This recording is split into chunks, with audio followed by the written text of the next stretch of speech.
Well, hi, I'm Cody Sandall, pastor here at the First Presbyterian Church of Littleton. Thank you for choosing to worship with us. We always like to start off by sharing ways for you to connect more deeply with each other and more deeply with the living God. A reminder that you can subscribe below to our YouTube channel to get notifications. You can also email us, fpcl@fpcl.org, to get on our email list where we send all this out. That also gains you links to the music and lyrics to any hymns that we do in the worship service. We've been doing that for a few weeks. One big thing to remind you of is that next Sunday, August 2nd, is our first experiment in in-person worship. We're calling this Phase 1 in-person worship because it has a lot of things that we have to do, a lot of restrictions on how we do it, based on having about 50 people. A reminder that since it can only handle about 50 people, online worship is continuing, and that will be, most of you is still in the online worship. To control the numbers, an RSVP is required. You can't just show up and walk in. It is RSVP required, and the information for that will be going out by email today, Sunday.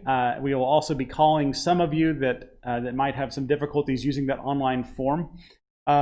So just a reminder, it'll be only about 50 people. We have a cap. RSVP is required. Mask is required as well.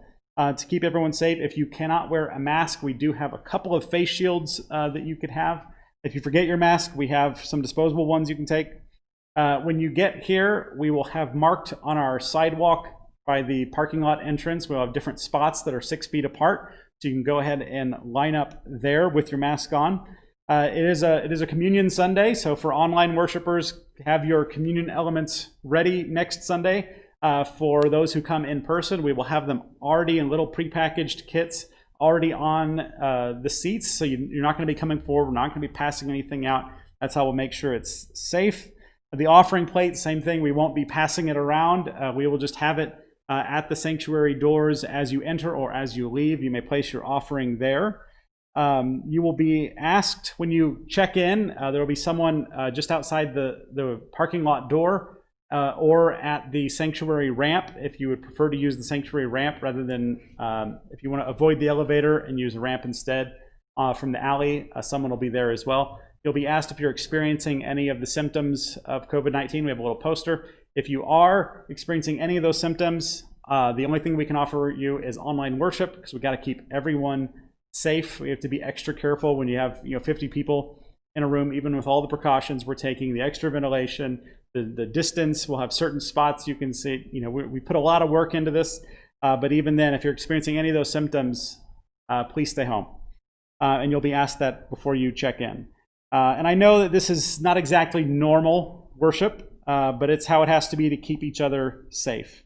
One of our values that we've talked about over the last year is demonstrating the love of Christ. Even when politics or theology might divide us, these precautions are the best way that we could devise to demonstrate the love of Christ to our online and in-person worshipers.